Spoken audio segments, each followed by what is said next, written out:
Tapi sekarang saya masuk pada bagian yang kritisnya. Anda sadar nggak bahwa sebenarnya Anda sejak dari awal gubernur dan melakukan model seperti ini tidak akan membuat nyaman banyak pihak?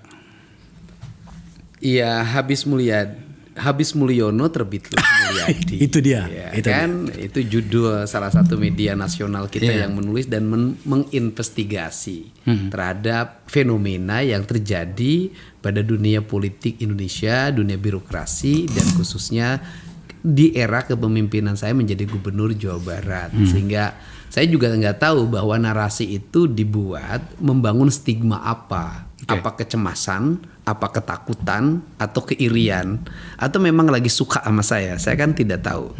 Nah, dari sisi demografi dan letak geografi kan saya menjadi aneh ketika saya menjadi gubernur Jawa Barat langsung diinvestigasi dan dibuat identik dengan kepemimpinan Pak Jokowi. Kan.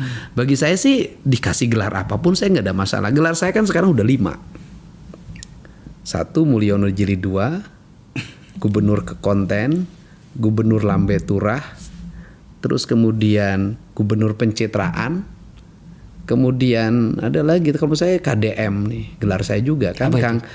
Dulu Kang Duda Merana, kemudian setelah Kang Duda Merana menjadi Kang Duda Menyala. Saya bilang sebentar lagi tunggu saya akan menjadi KDM yang ketiga, Kang Duda Merajalela. Nah, apa sih sebenarnya yang terjadi? Sebenarnya bagi mereka yang tinggal di Purwakarta, bagi mereka yang pernah dipimpin oleh saya, apa yang saya lakukan hari ini tuh nggak ada beda dengan dulu. Cuman dulu saya memiliki keterbatasan ruang untuk mengekspresikan seluruh apa yang digiatkan ini. Mana ada dulu misalnya televisi menyorotkan kameranya ke Purwakarta. Mana ada layar-layar media digital waktu itu mengamplifikasi terhadap apa yang ada di Purwakarta. Kemudian kalaupun saya melakukan kan biayanya mahal dan tidak mungkin kantong Deddy Mulyadi yang di Purwakarta bisa melakukan itu. Dan tidak ada juga kelompok-kelompok pengusaha besar yang bisa mengendos saya pada saat itu kan gitu loh. Nah tetapi kan pada saat itu saya sebenarnya banyak mendokumentasikan apa yang saya lakukan dan saya simpan. Nah seluruh dokumentasi yang dilakukan simpan itu ternyata mulai mendapat respon publik pada saat saya berhenti menjadi bupati. Pada saat saya tidak terpilih menjadi wakil gubernur ketika saya membuat channel YouTube Kang Deddy Mulyadi Channel, asalnya kan KDM TV kan gitu, KDM Deddy Mulyadi Channel gitu kan. Nah kan orang mulai melihat sedikit mulai melihat, dan kemudian seluruh penglihatan itu sangat mempengaruhi pikiran publik. Nah kenapa sih mempengaruhi pikiran publik? Karena saya dulu bermedia sosial itu tidak mau mengikuti arus. Saya tidak mau jadi follower, saya ingin menjadi transcender. Orang mau benci, mau tidak suka terhadap apa yang saya tampilkan tidak ada masalah. Tetapi saya ingin di media sosial itu ada orang yang bekerja mengedukasi publik tentang berbagai hal. Persoalan dari edukasi yang disampaikannya itu ternyata menimbulkan reaksi negatif, ketidaksukaan, dianggap kembali ke zaman batu. Bagi saya nggak ada urusan. Walaupun disuruh kembali ke zaman batu, tetap batu diperlukan. Bangun rumah harus pakai batu, masak juga ada yang masih pakai batu. Nah kemudian apa yang terjadi pada saat ini? Nah, ketika saya melihat Jawa Barat itu melihat kompleksitas problem. Pertama, penduduknya 54 juta jiwa, terbesar di Indonesia. Tetapi yang paling menarik adalah jumlah desanya paling sedikit di Pulau Jawa, paling sedikit di antara Jawa Tengah, Jawa Timur. Kita hanya 5.600 sekian lah. Kemudian Jawa Tengah itu 8.000-an. Dari situ kita bisa melihat jumlah kabupaten kotanya hanya 27. Ada satu kabupaten yang penduduknya 6 juta. Kayak Bogor. Artinya bahwa selama bukan kita bercerita masa lalu, tidak. Selama perjalanan ini Jawa Barat tidak menjadi epicentrum, tidak menjadi prioritas dalam pengelolaan pembangunan, dan tidak menjadi prioritas kebijakan, kan itu loh. Karena tidak bisa menjadi prioritas kebijakan, maka banyak ketertinggalan. Lamanya sekolahnya sedikit, pendek, angka putus sekolahnya tinggi, Oke. jumlah penduduknya banyak, angka kemiskinannya tinggi, otomatis kan jumlah penganggurannya tinggi walaupun industrinya di sini. Kenapa itu terjadi? Karena kompleksitas problem yang tidak terkelola dan tidak terencana dengan baik dalam bentuk kebijakan. Saya ngomong misalnya begini, bagaimana kita bisa menyelesaikan problem pendidikan di Jawa Barat? Hari ini orang ribut tentang saya membuat kebijakan boleh satu kelas 50. Orang ributnya luar biasa.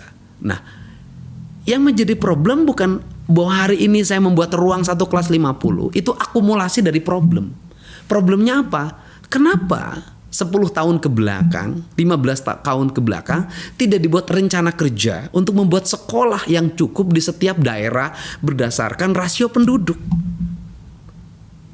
Sehingga tidak tertumpuk hari ini. Nah, tetapi saya tidak boleh bercerita masa lalu saja. Saya harus bercerita masa depan. Saya harus ada kebijakan yang berani revolusioner. Prinsip dasar saya hari ini adalah lebih baik satu kelas ada 50 dibanding mereka tidak sekolah. Ini gitu loh. Nah, ini yang terjadi. Angka drop out-nya paling tinggi. Tetapi rasio paling tinggi juga wajar sebenarnya karena penduduknya juga paling banyak.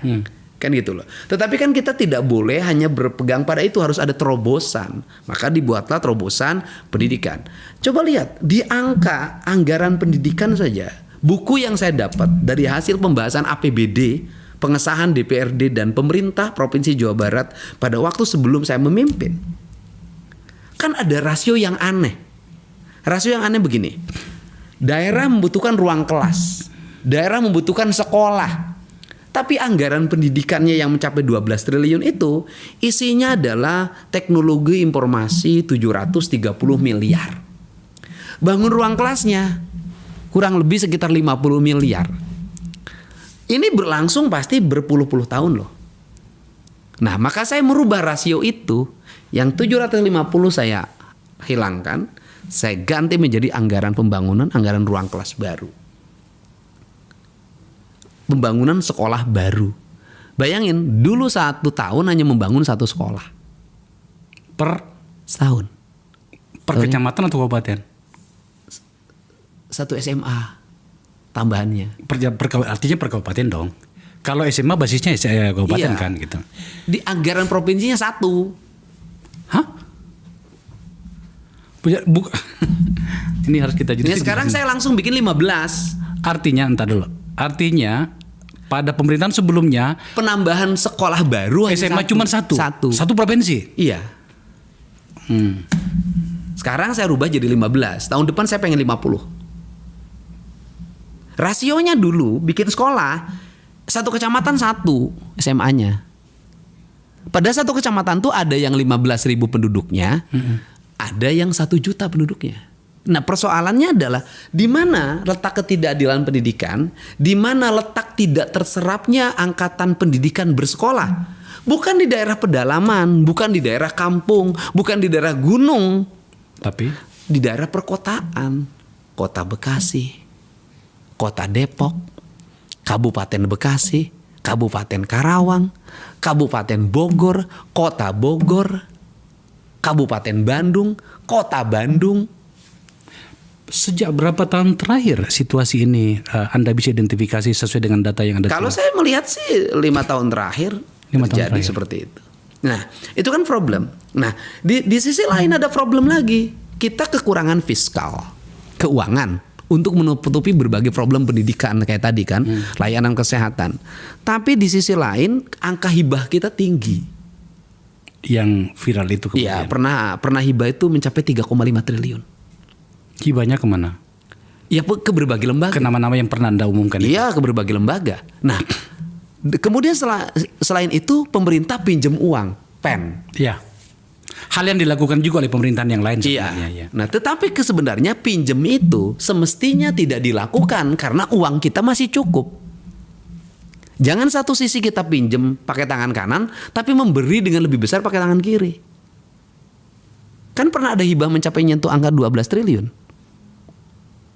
Nah, ini yang saya lihat. Sehingga ketika saya memimpin ini, saya melakukan perubahan. Perubahannya apa? Pertama, anggaran untuk pembangunan ruang kelas baru. Kan dulu hanya sekitar 50-an dan termasuk rehab ya. Itu sekarang kan sudah di angka hampir 600. Jalan infrastrukturnya dulu 400-an, sekarang 2,2. Target saya adalah 2,5 triliun tahun ini. Listrik yang dulu 10 miliaran sekarang menyentuh hampir angka 250 miliar. Rumah rakyat miskin yang dulu hanya puluhan miliar sekarang ratus miliar. Dari dana Yang ada. APBD sendiri. Padahal APBD-nya mengalami penurunan dari 37 menjadi 31. Karena 6 triliun itu harus menjadi dana bagi hasil pajak kendaraan bermotor ke daerah. Dan kita juga masih punya kewajiban untuk membayar hutang. PEN sekitar 600. BIJB kita harus bayar operasional sekitar 60. Kemudian Masjid Al-Jabar kita operasionalnya sekitar 40. Kemudian yang berikutnya adalah BPJS selama 3 tahun tidak dibayar. 334 miliar. Artinya bahwa dari sisi logika, di tengah-tengah anggaran yang mengalami turun sudah 6 triliun hilang, sudah dibagiin ke daerah, bayar hutang, BPJS dengan bayar hutang, PEN dan sejenisnya itu hampir 1 triliun, kita masih bisa membangun dengan angka yang fantastis. Loncatan, bukan peningkatan, loncat. Nah, kalau seperti itu, maka kita mengkonstruksi andai kata belanja pembangunan itu dibuat secara terarah, maka daerah ini waktunya 7 sampai 8 tahun ke depan sebenarnya sudah bisa investasi dalam bentuk menyimpan cadangan devisa. Nah, kenapa dalam konstruksi anggaran kita ini selalu habis dan tidak pernah berinvestasi? Karena logikanya adalah logika birokrat, logika politisi selalu ingin menyerap anggaran. Sampai di situ. Ini sebenarnya menarik loh. Sudah dari tak semuanya menarik kalau tentang KDM ya. Tapi saya sebagai politisi dan pernah menjadi pembuat undang-undang, ada beberapa yang bisa saya catat pada bagian ini. Yang pertama adalah Anda berani membuat sebuah garis batas demarkasi antara masa lalu dengan masa depan. Bahwa kemudian Anda mengatakan saya nggak suka loh selalu kembali ke masa lalu, lebih bagus ke depan. Itu adalah sopan santun Anda, Pak Gubernur. Tapi bagi masyarakat Anda, saya kan juga warga Jawa Barat nih, saya punya tempat di Bogor loh ya. Yes. Janji datang ke tempat saya loh. Ya, oke. Gunung. Itu kan adalah hak saya pula untuk meminta pertanggungjawaban kepada mereka-mereka yang pernah mendapatkan mandat untuk memimpin Jawa Barat. Di forum inilah kemudian ada istilah begini, bangsa ini jangan diperlakukan seperti Barsanji loh. Ada sesuatu termasuk kesalahan kemudian kita kumpul dan kita anggap setelah selesai Barsanji selesai semuanya. Nggak bisa seperti itu mengelola negara. Satu. Yang kedua adalah karena negara harus berwujud dalam bentuk yang nyata, maka saya bertanya, kemana BPK dan BPKP selama 5 tahun atau 10 tahun di pemerintahan, dan hingga kemudian kita harus menunggu Deddy Mulyadi untuk mendapatkan semua catatan ini? Itu yang selalu saya bicara. Saya sejak bupati ngomong, saya bilang audit BPK atau BPKP semestinya hanya tidak bersifat administratif temuan, tetapi seharusnya pada outcome dan benefit. Keunggulan anggaran itu bukan seberapa besar anggaran itu kemudian diserap, tetapi seberapa bermakna memiliki outcome dan benefit bagi kepentingan publik. Nah, sekarang BPK sudah mengarah gitu. Tetapi di situ BPK kan punya kelemahannya. Kelemahannya apa? Lamanya audit dengan jumlah orang itu tidak sebanding dengan yang diaudit. Kan jumlah orangnya sekian orang. Kemudian lamanya audit kan 40 hari kalau nggak salah. Nah, dengan besaran anggaran yang besar sebesar itu nggak mungkin bisa mempotret seluruh isi dokumen anggaran itu. Makanya diperlukan ke depan audit itu harus didasarkan pada jumlah anggaran. Dan setelah jumlah anggaran juga lama waktu ditambah tergantung besaran anggaran. Harus beda perlakuan audit terhadap anggaran yang 31 triliun harus berbeda dengan audit yang 2 triliun. Pak Gubernur, ajak kami berimajinasi lebih jauh tentang ini. Beberapa pertanyaan akan saya ajukan. Salah satunya begini. Dalam catatan Anda, meskipun Anda pernah menjadi bupati di Purwakarta ya, tapi kan hanya kabupaten. Sekarang sebagai gubernur, pernah menjadi anggota DPR. Dari seluruh realitas yang Anda hadapi hari ini, sebenarnya kalau mau dibuat dalam sebuah angka, Jawa Barat itu mundur berapa tahun oleh pemerintahan yang tidak efektif? Ya kalau menurut saya sih pemerintahan tidak efektif itu ya bisa dikatakan mundurnya sangat jauh. Berapa tahun? Ya ketertinggalannya 20 menurut saya. Karena bisa dilihat dari data. Kan problem-problem mendasar kayak misalnya urusan sekolah SMP, SMA, kok nggak kelar? Kan kita di zaman hari ini kita yang sudah masuk ke era AI, kita masih ngomongin putus sekolah, ruang kelas, toilet di kelas, jarak tempuh. Orang lain sudah pergi kemana? Kita masih di sini. Oke. Nah, untuk itu diperlukan langkah-langkah untuk segera mengeksekusi seluruh kebutuhan dasar ini dalam waktu cepat. Gitu loh. Di Jawa Barat orang ngomong AI, tapi yang nggak punya listriknya hampir 200.000 orang. Gimana? Gitu loh. Makanya saya ingin mempercepat ini selesai dalam waktu 1 tahun. Kepemimpinan saya berarti sisa waktunya 10 bulan sampai Desember ini harus selesai. Ini target saya. Nah, Apa yang selesai? urusan sekolah kayaknya sudah mendekati selesai, SMA. Ketersediaan ruang kelas. Ketersediaan ruang kelas. Ruang kelas. Kita belum bicara tentang bagaimana kurikulum untuk mengejar ketertinggalan ya. Nah, kemudian yang kedua, listrik katanya selesai. Infrastruktur jalan kayaknya 90% selesai. Kemudian pusat-pusat layanan publik, layanan kesehatan kayaknya selesai nih untuk tahap awal. Dengan anggaran yang sama. Dengan anggaran yang sama. Oh, anggarannya beda, lebih gede dulu. Dulu kan 37. Sekarang 31. Oke. Kalau begitu kita mencari tahu dong bagaimana Plus cara Anda utang. melakukannya. Plus utang. Hutang berapa? Hutangnya kan hampir 1 triliun. 1 triliun lebih. Wow. Berarti saya cuma kebagian alokasi ini enggak 31, cuma 30. Oke. Saya ulangi lagi pertanyaan saya. Kalau begitu kita cari tahu dong bagaimana cara Anda melakukan berbagai yang katanya akan selesai pada Desember nanti ini dengan dana yang malah turun. Apa yang Anda lakukan? Ya merubah struktur anggaran. Seperti apa? Ya kayak tadi misalnya alokasi dana hibah kita evaluasi. Kita arahkan pada kepentingan infrastruktur. Kemudian hibah yang bertumpuk pada hanya 2 kabupaten, kita buat rasionalisasi. Kabupaten Garut dan Tasik. Kita buat rasionalisasi agar hibah itu nanti jatuh ke daerah-daerah secara berkeadilan dan berfokus pada ruang-ruang yang mereka mengabdi dengan baik pada negara tetapi tidak terperhatikan. Misalnya gini, sudah semestinya misalnya kalau bicara tentang hibah di bidang keagamaan yang mendapat perhatian guru ngaji yang ngajarnya 50 orang tidak mendapat apapun, ruang ngajinya dia bocor, negara hadir untuk memperbaiki karena itu bagian dari pembentukan karakter manusia, karakter orang. Dari hasil identifikasi Anda dan tim itu, dana-dana hibah itu kalau boleh di picture apa yang kita sudah capai dengan itu? Ya ukurannya kan nggak bisa diukur. Iya, makanya siapa yang menerima, kemudian mereka melakukan apa, dan kemudian ada apa hasilnya kan kita bisa lihat dari sisi. Yang menerima ada lembaga yang resmi, artinya ada lembaga yang fiktif. Pidana dong? Ya harusnya. Ada yang resmi, lembaganya ada, tapi dari yang resmi lembaganya ada yang 100% bisa dipertanggungjawabkan.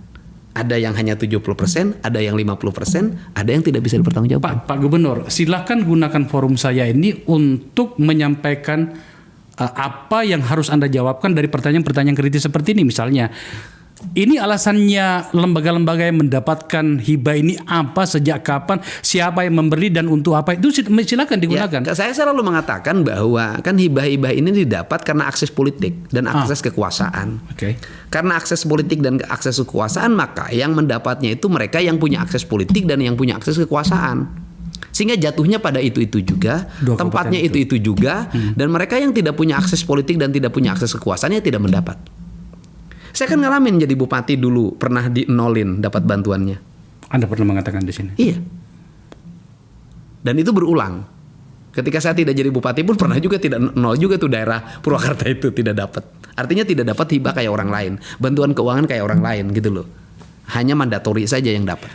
Dari catatan yang kami terima dengan langkah-langkah Anda ini termasuk ya pada lembaga-lembaga yang tadi itu Anda dihajar kiri kanan itu termasuk dari kekuatan politik itu. Bagaimana Anda bereaksi dari situasi itu? Ya, saya tidak bereaksi apapun. Ya, saya nikmatin aja seluruh prasangka itu, praduga itu, dan tuduhan misalnya saya tidak akhlakul karimah, saya berbuat kezaliman, nggak ada masalah. Kenapa? Karena bagi saya akhlakul karimah itu justru terwujud dalam sistem pengelolaan anggaran yang baik. Kalau anggaran ini bermanfaat bagi kepentingan publik, bisa menolong orang-orang miskin bisa sekolah, bisa berobat dengan baik di rumah sakit, bisa mendapat layanan hukum, bisa rumahnya mendapat perbaikan, infrastruktur jalannya dibentuk, air bersihnya mengalir, listriknya menyala, transportasi publiknya terbangun, bagi saya itulah akhlakul karimah. Tetapi kalau walaupun atas nama akhlakul karimah kemudian dana diterima tidak bisa dipertanggungjawabkan, digunakan pada hal yang tidak semestinya, menurut saya tidak akhlakul karimah. Sesimpel itu ya.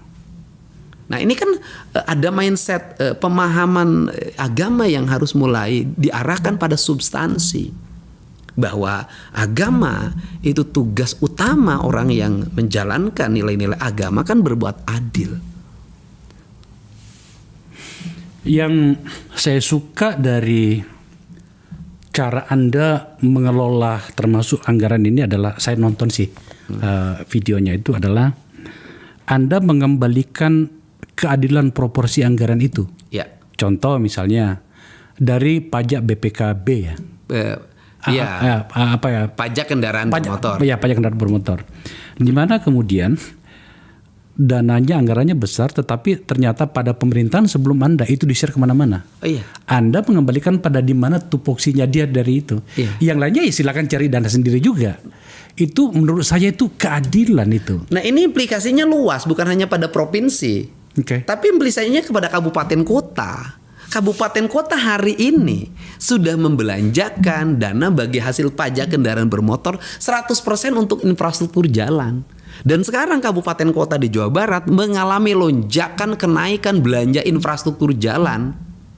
Dan ini kan yang akan dinikmati oleh publik. Nah, dulu kabupatennya anggarannya paling 100, 150, hari ini 300, 400, 450, ada yang 500.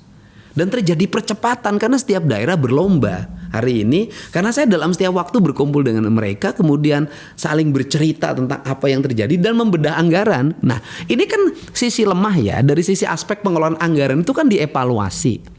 Ini kan sisi lemah nih. Evaluasi anggaran kabupaten kota oleh gubernur.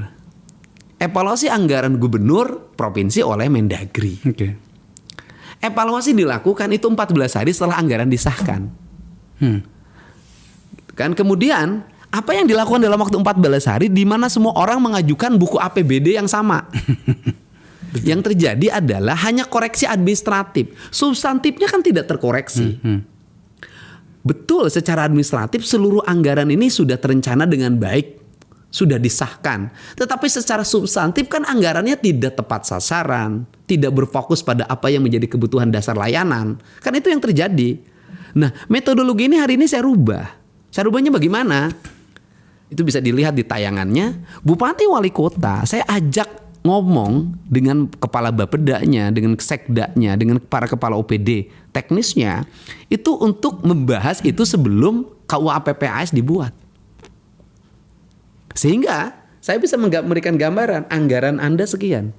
Kemudian belanja pegawainya sekian, belanja barang dan jasanya sekian, belanja modalnya sekian. Saya bilang ini nggak bisa, Anda harus rubah. Ada satu kejadian misalnya kepala daerah ketika ngusulin ke saya anggaran infrastruktur jalannya hanya 105. Saya bilang aku nggak mau bahas, bisa saya tunggu 15 menit. Berubah jadi 175.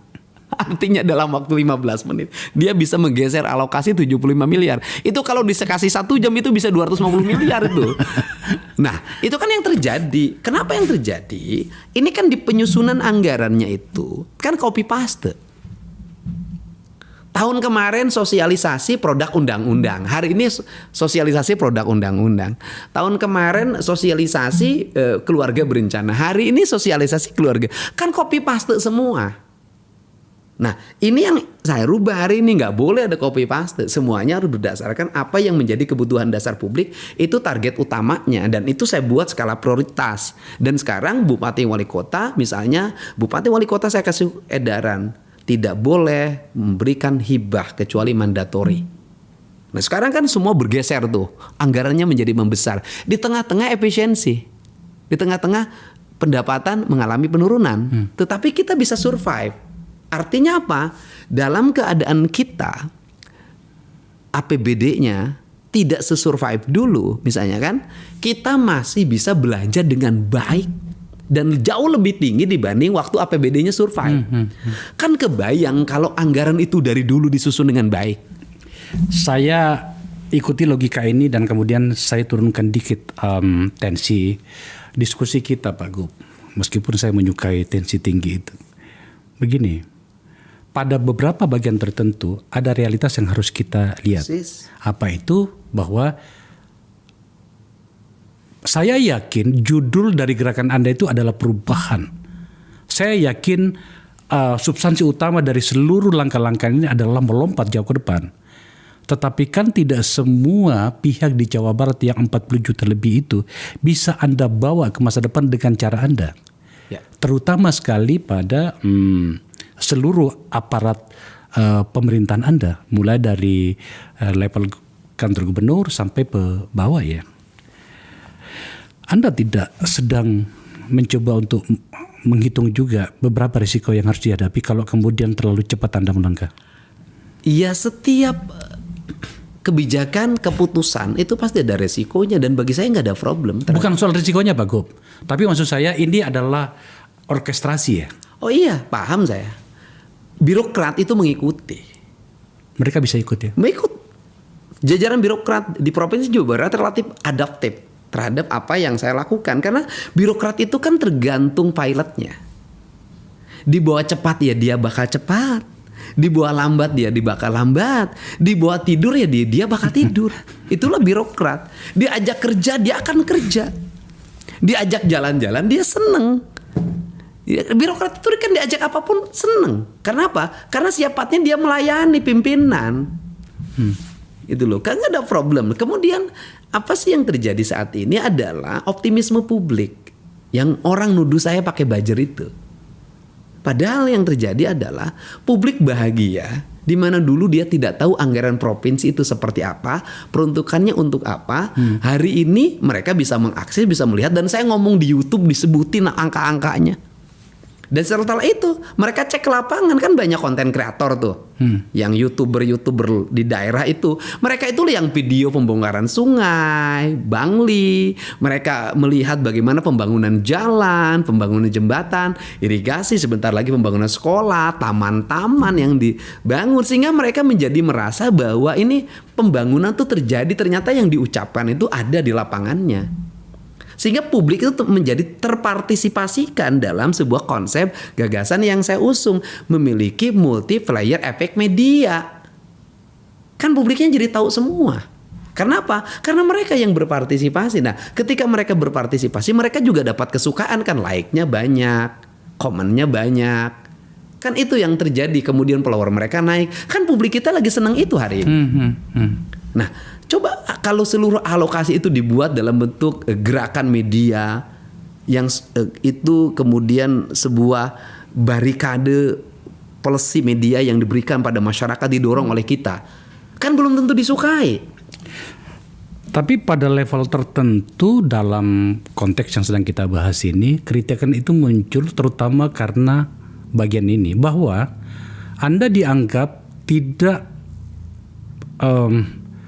mencoba atau menghindarkan negara, dalam hal ini pemerintah Jawa Barat, itu bergerak dalam sebuah ekosistem. Anda mempersonalisasi seluruh kebijakan itu, seluruh tindakan itu. Contoh misalnya, apa sih urusannya gubernur harus masuk ke lorong-lorong, ke gorong-gorong? Kan ada kepala dinas yang ketiduran tadi itu, kelamaan kali tidur ya, atau apa segala macam, hingga kemudian Anda harus tarik urat leher dengan warga Anda sendiri yang tampaknya belum sampai memahami tindakan Anda. Sebenarnya begini, yang kasus itu kan kasusnya di Sukabumi, ya kan, peristiwanya di Sukabumi. Waktu itu saya pagi-pagi nanganin di Bekasi. Setelah itu saya ke Bogor. Di Bogor saya dapat laporan juga kan bahwa jembatan putus, sampah menumpuk. Saya jalan lagi tuh ke Bogor. Nah, ke Sukabumi. Di Sukabumi itu ada kerumunan orang yang lagi nonton tumpukan sampah. Yang lagi nonton air nggak bisa ngalir sehingga airnya meluap. Oke. Lah, saya ini kan orangnya instingnya jalan yang gitu-gitu, dan saya tuh dari dulu terbiasa untuk ngambil keputusan cepat. Nah, waktu itu saya langsung saja turun. Saya turun langsung tarikin tuh kayu-kayunya ikut. Ketika saya turun semua, Kapolresnya turun, Dandimnya turun, Bupatinya ikut turun, semua warga ikut turun. Itu aliran sungai yang tersumbat yang selama seminggu nggak kelar itu selesai dalam waktu 1 jam. Nah, artinya apa? Saya kalau lihat, kenapa saya kalau pergi kemana-mana atau melakukan eksekusi terhadap setiap hal, saya tidak pernah bawa banyak orang. Kenapa? Birokrat di kita kalau ada pimpinannya itu 70 mobil hadir. Ya, nih pemirsa, nggak boleh pas saya ngomong ya.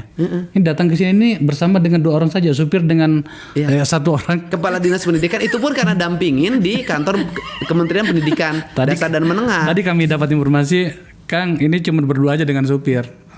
Oh, oke. Ya. Oke. Karena kalau begitu banyak rombongan orang numpuk, jadi tidak ada yang efektif yang bisa dikerjakan, kecuali apa? Sibuk menghadapi kerumunan. Nah, saya seneng eksekusi. Ya, tapi lagi-lagi Pak Gub, bagi kami yang mengenal Anda atau bagi orang-orang yang mengenal bagaimana Anda melakukan segala hal selama ini, itu bisa paham. Cuman kritiknya orang itu adalah Anda dianggap mempersonalisasi kebijakan. Oh, gini. Ngambil sampah di sungai kan nggak ada judul anggarannya, Pak. Nggak ada.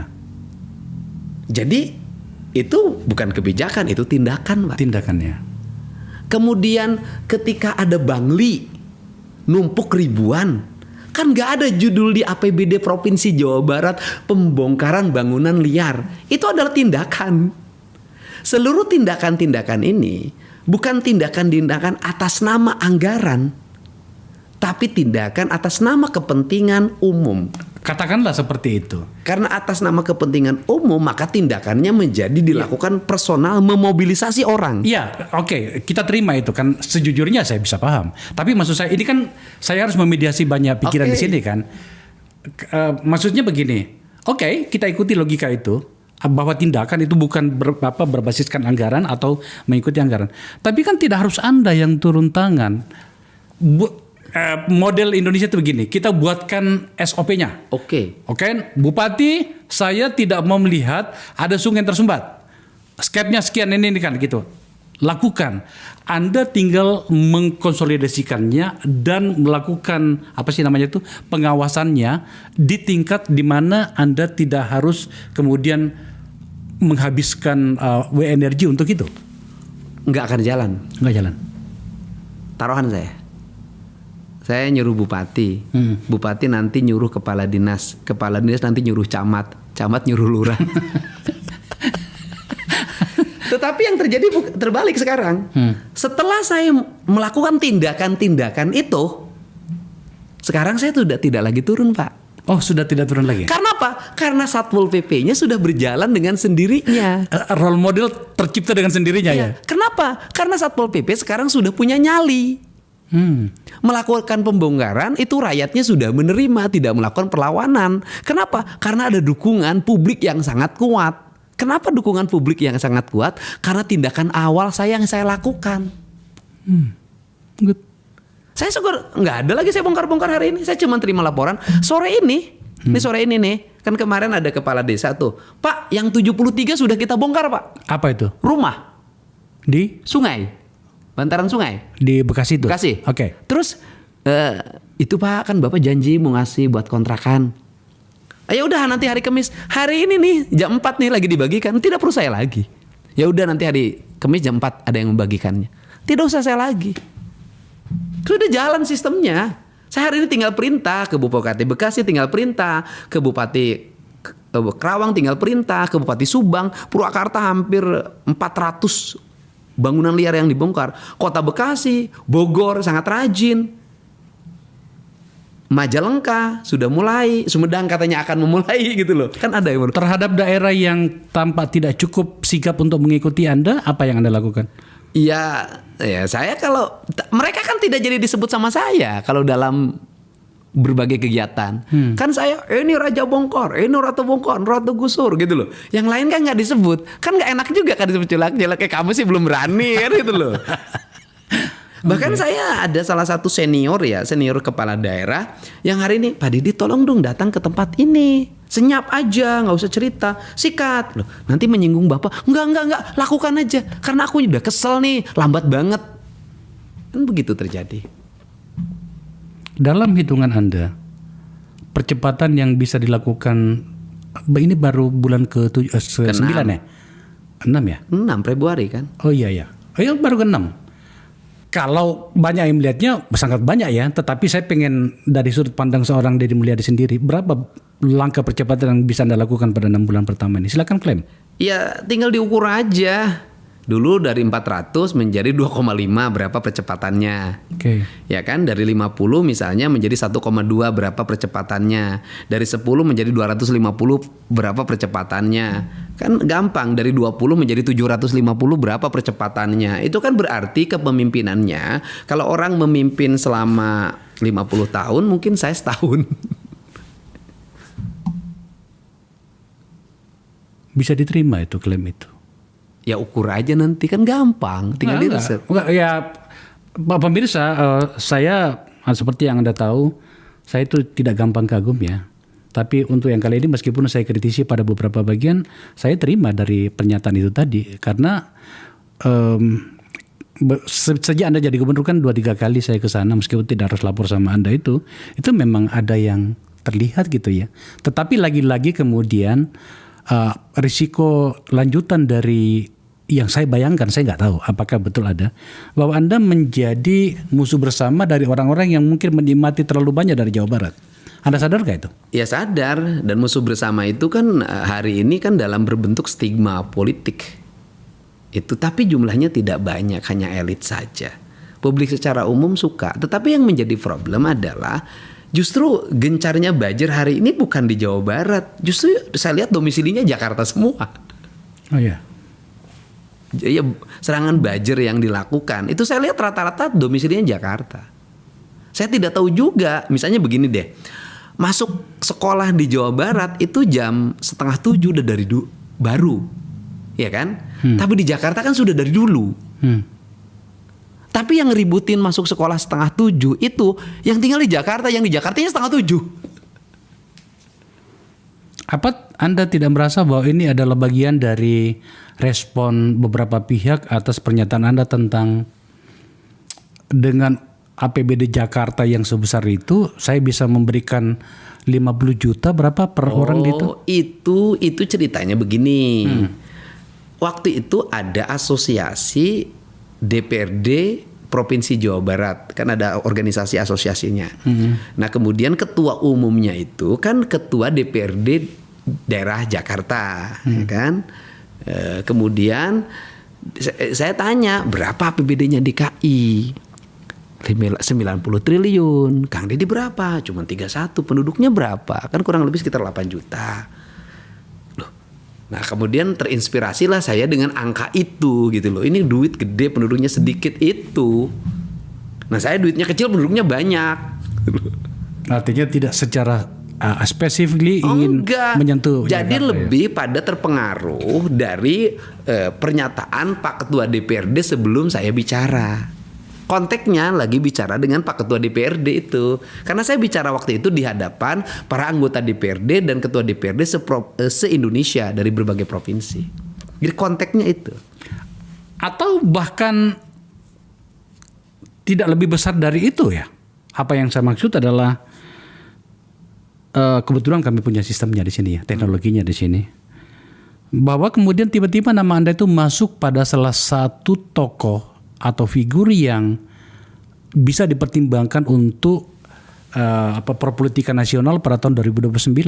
Nah, saya nggak mikir itu. Oh oke, tapi maksud saya Anda tidak merasa bahwa barangkali sudah ada yang mencoba, ini bahaya juga ini kawan satu ini. Ya, nggak tahu pikiran mereka, orang saya ngurusnya Jawa Barat aja. Gitu ya. Iya, itu pikiran mereka. Saya kan fokus ingin menyelesaikan. Saya kan dari dulu tertantang. Saya sebagai warga Jabar, pituin putra Jabar, ketika memimpin ingin dong provinsi yang saya tinggali dengan penduduk yang besar, dengan kekayaan alam yang luar biasa, ya harus punya martabat dan harga diri, itu aja. Karena saya udah ngomong bagaimana kemiskinan terjadi, bagaimana perempuan di Jabar itu di beberapa titik terstigma negatif gitu loh. Kan itu tidak bisa diselesaikan dengan hanya ucapan-ucapan, pidato-pidato. Kan harus ada tindakan-tindakan yang mengupgrade mereka menjadi kelas menengah gitu loh. Bagaimana mereka menjadi kelas menengah di industri, bagaimana mereka menjadi kelas menengah di bidang sosial, bidang ekonomi, di bidang pertanian. Kan itu yang ada dalam pikiran saya. Dan untuk mendorong itu adalah manusianya, masyarakatnya harus dirubah mindsetnya, cara berpikirnya, cara bertindaknya. Seorang ayah yang sayang pada anaknya harus tega membangunkan dia saat pagi. Dan itu saya alami.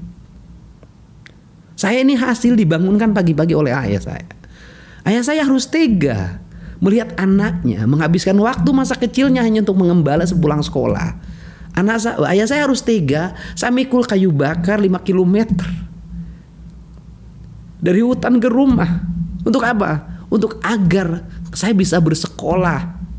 Gitu loh. Nah, pengalaman saya itu andai kata waktu itu orang tua saya mengikutin saya pengen sepeda-sepedahan, SMP pengen naik motor, SMA pengen naik motor, pengen nonton kayak orang, pengen keliling ke sana kemari kayak orang, mungkin saya tidak seperti ini. Tapi karena bapak saya tegas, saya bisa seperti hari ini. Tapi kalau diri saya hanya untuk anak saya, nggak ada artinya. Maka seluruh kerangka berpikir saya hari ini harus saya terapkan untuk anak-anak Jawa Barat. Yang orang-orang berpenghasilan rendah di Jawa Barat hari ini pakai motor ke sana kemari tiap hari. Kemudian merokok. Kemudian game online. Kemudian setelah itu pakai iPhone, minum minuman keras, nongkrong sampai malam. Dan saya harus merubah mereka, menyadarkan mereka bahwa Anda ini kelas menengah bawah, saya sama nasibnya dengan saya pada tahun 90. Anda harus bisa merubah diri Anda menjadi kelas menengah. Kalau ingin menjadi kelas menengah, maka cara berpikir dan bertindaknya harus menjadi kelas menengah. Kalau ingin jadi kelas menengah, maka bangunnya harus pagi. Kalau ingin jadi kelas menengah, maka Anda harus punya visi masa depan, harus rajin menyimpan, tidak boleh menghambur-hamburkan uang, tidak boleh pesta pora, tidak boleh berkaya-kaya, belajar dari orang Tiongkok. Kan ini yang ingin saya lakukan. Nah, persoalan yang saya lakukan kemudian mendapat arus gelombang perlawanan nggak ada masalah. Karena banyak anak yang didik oleh bapaknya juga melawan kok. Tetapi kan mesti saya lakukan sebagai pemimpin. Pak Gub. Nah, agar rakyat Jawa Barat itu ke depan menjadi orang terhormat. Anda merasa warga Jawa Barat tidak terhormat sekarang ini? Tidak. Dalam hal apa? Di industri. Industrinya banyak, tapi penganggurannya tinggi. Karena yang bekerja jadi kelas menengah di industrinya bukan orang Jawa Barat. Karena yang bekerja kelas menengahnya bukan orang Jawa Barat, maka kelas bawahnya pun bukan orang Jawa Barat kebanyakan. Kan seperti itu. Dan ini harus dirubah. Bukan dirubahnya bukan dengan cara menekan perusahaan, bukan dong. Menyiapkan sumber daya manusia yang cukup. Melalui apa? Pendidikan yang memadai, sikap hidup, cara pandang. Saya kemarin bertemu dengan konflik industri. Ada kepala desa yang ngamuk ke pabrik spare part motor. Kenapa? Karena yang daftar dari warganya 162, yang diterima 2. Nah, saya tanya, penyebabnya apa? Kalau saya kan begitu, Pak, matematika dasarnya brok-brok banget. Loh, saya bilang, kenapa tidak dibikin kursus matematika dasar sebelum dilakukan seleksi? Maka saya langsung mengambil keputusan, hari Senin ruang desamu dibuka, siapkan kursi 100, seluruh rakyatmu itu mengikuti pendidikan matematika dasar. Gurunya saya siapin free. Kan orang mau seleksi, mau calon taruna angkatan darat, angkatan laut, angkatan kepolisian. Anaknya tiap hari merokok, motor-motoran, pulang malam minum, lulus nggak? Ya berarti kan saya harus mempersiapkan mereka masuk taruna itu dengan baik. Gak bisa dilepasin begini terus. Sudah sampai berapa yang program itu? Ya program itu kan ya sekarang udah penyiapan nih.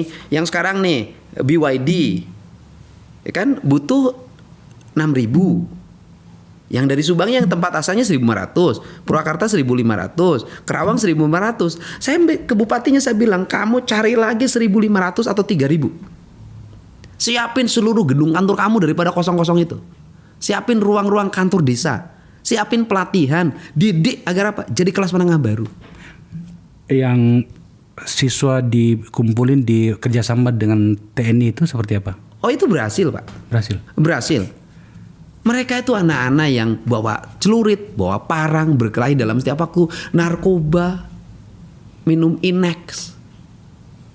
Terpisah dari orang tuanya, pusing dengan keadaan rumahnya, masuk barak, disiplin, tegap, sekolahnya konsentrasi, minumnya berhenti, ketergantungan terhadap narkobanya berhenti. Dan yang problem itu cuma satu, mereka setelah dari barak itu nangis nggak mau pulang. Kenapa? Karena ruang keluarganya tergantikan di situ dan dia merasa kalau balik malah dia bisa rusak lagi. Ditambah lingkungannya, maka diberlakukan jam malam itu sebagai ukuran untuk itu sebenarnya. Dan ini yang harus saya sampaikan bahwa dulu kita ngalamin jadi aktivis. Tahun 90-an kita yang miskin-miskin ini di kampus jadi aktivis. Agar kenal dengan ini, jadilah kita kelas menengah hari ini. Di waktu itu, hari ini terjadi terbalik Pak. Anak-anak kelas menengah pendidikannya baik Pak. Sekolahnya favorit Pak. Punya guru les atau privat. Ada tenaga pendamping. Kalau mau jadi akpol dia pelatihannya udah lama. Jadi angkatan darat latihannya udah lama. Walaupun banyak juga yang miskin masuk, tapi karena sudah mempersiapkan diri. Tapi anak miskin secara umum hari ini, mereka itu yang setiap hari bangunnya siang kesiangan, pulang sekolah nggak langsung ke rumah, nongkrong, merokok sampai malam.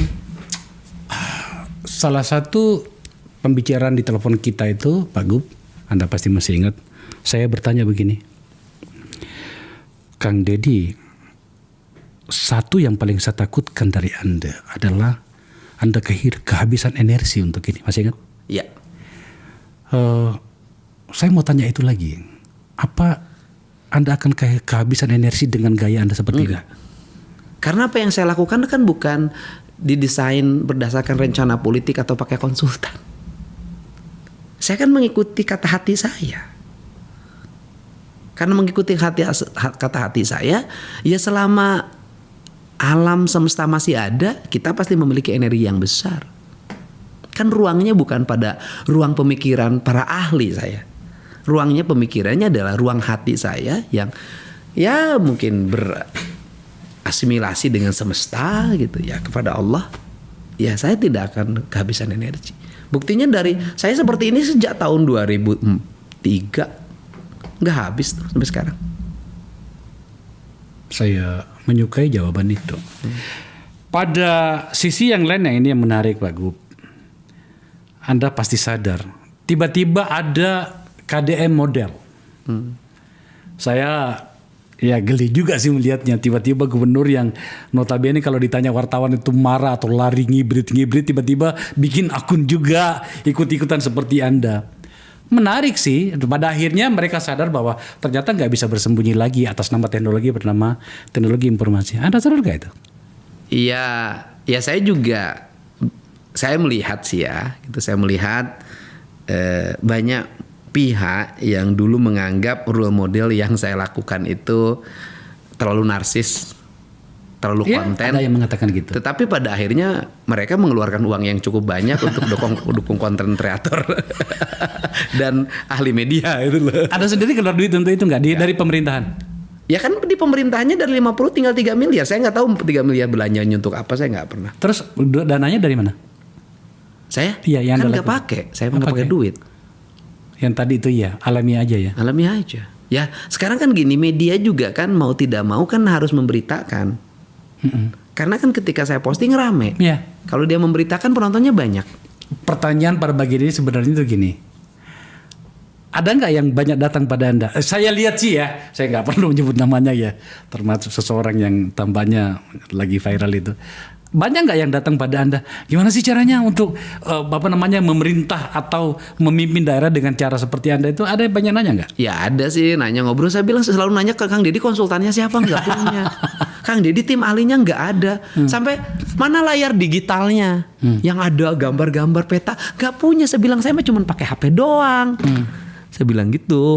Ini nih gimana ya, saya lihat tuh kalau ada posting TikTok, saya baca komennya. Oh ini ada yang susah di sini, ada yang butuh ini di sini. Nah itu saya langsung kamu tuh baca komen yang nomor sekian, segera ambil langkah.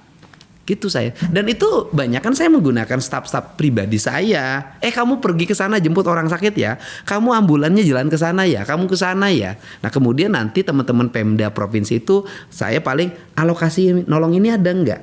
Alokasi nolong ini ada nggak? Ada Pak. Kalau nggak ada aku beresin. Saya lalu begitu.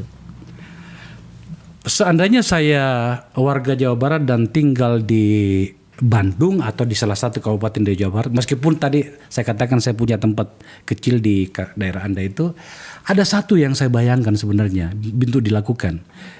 Berbicara dengan Anda, menggali apa yang Anda lakukan, yang bagus kita ambil, yang kira-kira layak dan logik diambil, dan itu kemudian dibuat dalam sebuah silabus atau program. Anda berpikir nggak kalau itu ada yang melakukannya, Anda bisa tawarkan kepada Presiden untuk menjadi sebuah model KDM untuk yang lainnya. Sebab begini Pak Gubernur, Anda tidak perlu merasa risih untuk itu. Harus diakui lah, banyak daerah sekarang itu yang kebingungan bagaimana memerintah daerahnya. Iya, sebenarnya kan yang seperti ini juga orang bisa menangkap loh hari ini dari media sosial sebenarnya. Kan teman-teman ya mungkin kepala daerah lain apabila ingin melihat, kemudian ingin mengcopy lah gitu loh. Kan bebas aja tinggal dilakukan. Walaupun pada akhirnya kan banyak orang yang awalnya tidak menyukai seluruh tindakan saya lakukan, pada akhirnya terpaksa untuk melakukan kan. Itu yang Ya kan karena nggak ada pilihan. Karena harus saya sampaikan ya pilihannya cuma ini. Mau pakai pendekatan apa lagi? Ya ini, ya udah misalnya obat. Saya nggak mau pakai obat itu pahit. Saya mau cari obat yang agak asem. Ternyata nggak nemu-nemu. Ya udah balik lagi yang pahit aja. Terakhir Pak Gu. Oke. Kita lihat percepatan dan atau segala sepak terjang Anda di Jawa Barat itu akhirnya diikuti oleh daerah yang lain. Soal efeknya kita lihatlah pada daerah nantinya ya. Tapi atas nama keadilan kue pembangunan itu, Anda tidak berpikir bahwa melakukan gugatan dan atau barangkali berbicara dengan Presiden, Pak Presiden, anggaran untuk Jawa Barat itu dengan jumlah desa yang paling sedikit sementara penduduknya paling banyak itu, rasionalisasi dong? Iya, saya hari ini sudah bicara dengan Pak Mendagri, dengan Pak Mendes, dan waktu dengan Pak Presiden saya sampaikan ketika peresmian Koperasi Merah Putih. Saya hari ini lagi ingin menyusun rasionalisasi jumlah desa. Desa itu harus ada batasannya dong, berapa batas minimal penduduk sebuah dikatakan desa, dan berapa batas maksimalnya. Dan kemudian itu yang akan saya buat. Nah kemudian saya juga sebenarnya sudah menyampaikan ke Pak Mendagri. Pak Mendagri cara berpikirnya hampir sama. Kan ada yang tidak rasional juga dulu misalnya pembentukan daerah baru di Jawa Barat. Misalnya di selatan Pak, Ciamis, kemudian ada Banjar, setelah Banjar ada Pangandaran. Iya. Kan yang kecil-kecil nambah terus jumlah daerahnya. Tapi Bogor nggak berubah-ubah.